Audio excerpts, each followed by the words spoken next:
malam. Selamat bertemu di channel Adi Nugi. Di sini saya mereview. Saya juga upload beberapa konten yang berhubungan dengan edukasi dan juga berhubungan dengan bimbingan dan konseling.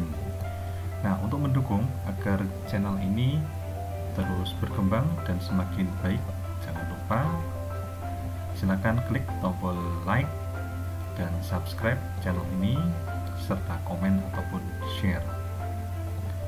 Baik semuanya, pada pembahasan kali ini saya akan membahas tentang bagaimana cara membuat RPLBK daring yang satu lembar.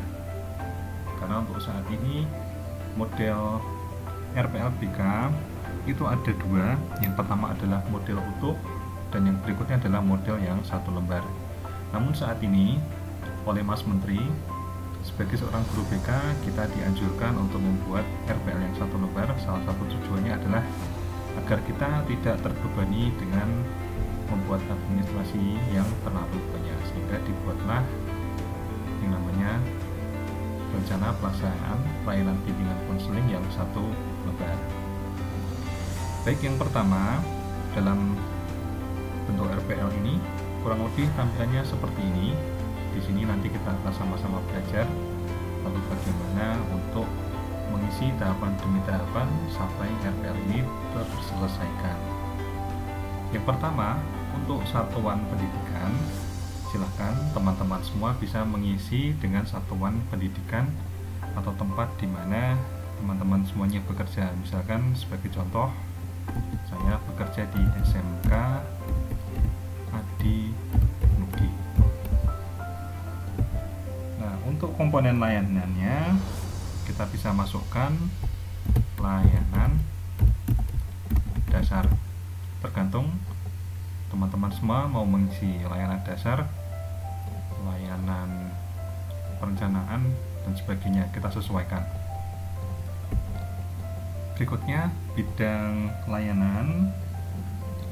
Nah, ini ada bimbingan karir, sosial dan belajar, kita masukkan sebagai contoh bimbingan karir. Lalu berikutnya untuk topik layanannya kita bisa sesuaikan. Di sini saya akan memasukkan topik yaitu siap memasuki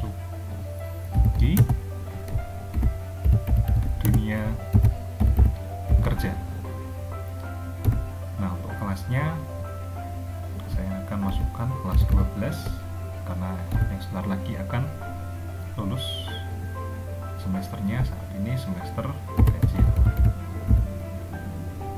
Nah, alokasi waktunya ini juga bisa menyesuaikan tergantung dengan topik yang akan kita bahas. Nah, kita anggap saja selesai dalam satu pertemuan, di mana waktunya adalah 1 kali 45 menit. Nah, dalam memasukkan tujuan layanan ini kita harus menyesuaikan dengan unsur yang namanya ABCD. ABCD itu ya ada unsur behavior, condition, dan juga degree. Dan kata kerja operasionalnya saat ini harus menggunakan yang HOTS, tidak boleh menggunakan kata kerja yang LOTS. Nah, sebagai contoh kita akan masukkan di situ tujuan layanannya adalah setelah siswa mengikuti layanan bimbingan klasikal, siswa mampu merencanakan karir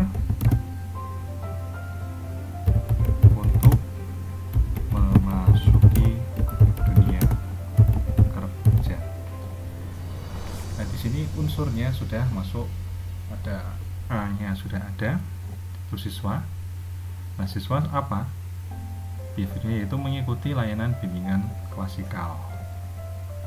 Kondisinya mampu merencanakan karir untuk memasuki dunia kerja, dan degree-nya yang diharapkan adalah dengan baik. Lalu yang berikutnya kita buat tujuannya. Setelah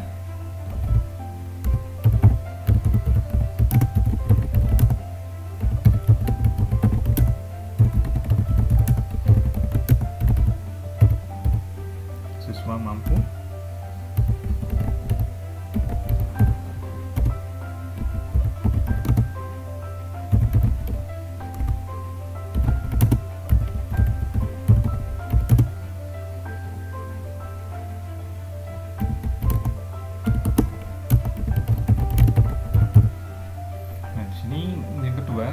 setelah mengikuti layanan bimbingan klasikal, siswa mampu merancang surat lamaran pekerjaan dan CV dengan baik.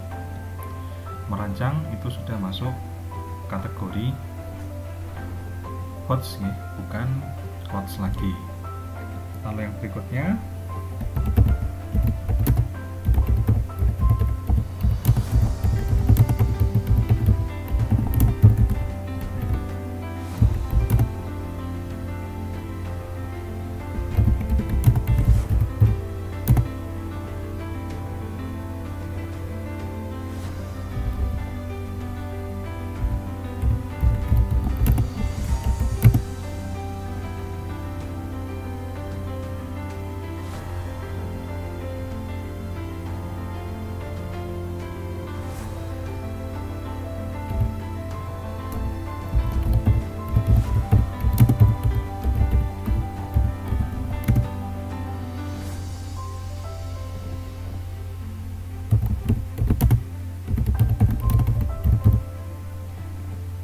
mengikuti layanan bimbingan klasikal, siswa mampu menyiapkan diri mengikuti interview kerja dengan baik. Nah, setelah itu kita masuk ke metode dan alat. Nah, untuk metode dan alatnya, tadi metodenya daring, dan tekniknya yang kita gunakan adalah experiential learning.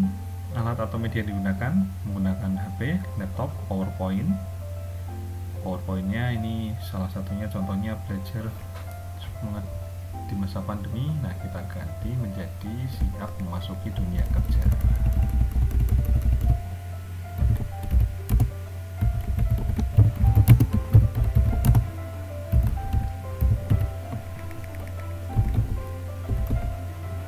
Nah, untuk tahapan awal kita bisa mulai dengan guru BK membuka kegiatan dengan salam dan berdoa, membina hubungan baik dengan siswa, menyampaikan tujuan khusus yang ingin dicapai, memberikan penjelasan tentang topik yang akan dibahas, dan juga menanyakan kesiapan peserta didik dalam melaksanakan kegiatan dan memulai ke tahap inti.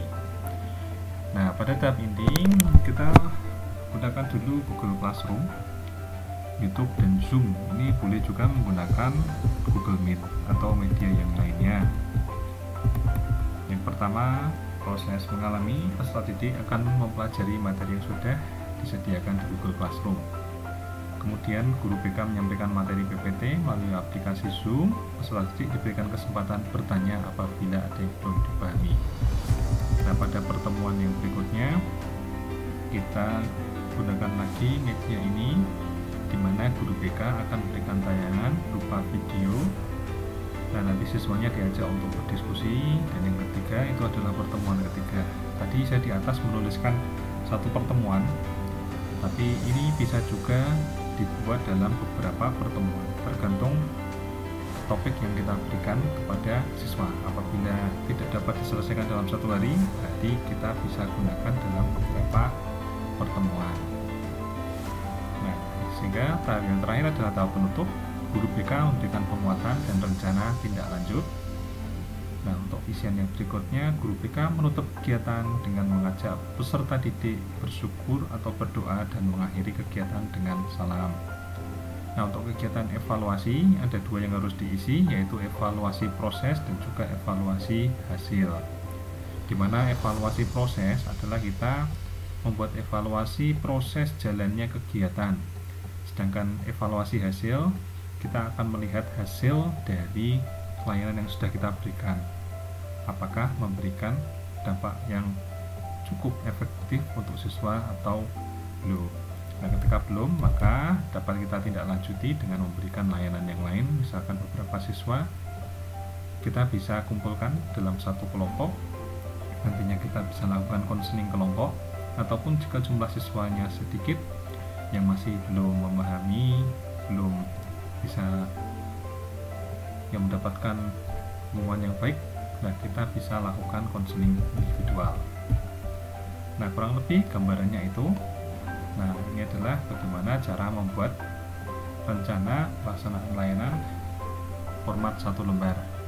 Nanti untuk versi penuhnya kita bisa simak pada video kita yang berikutnya.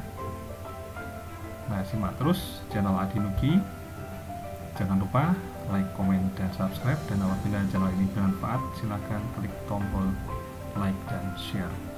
Terima kasih, sampai bertemu di pertemuan yang berikutnya. Saya Iri, Assalamualaikum warahmatullahi wabarakatuh.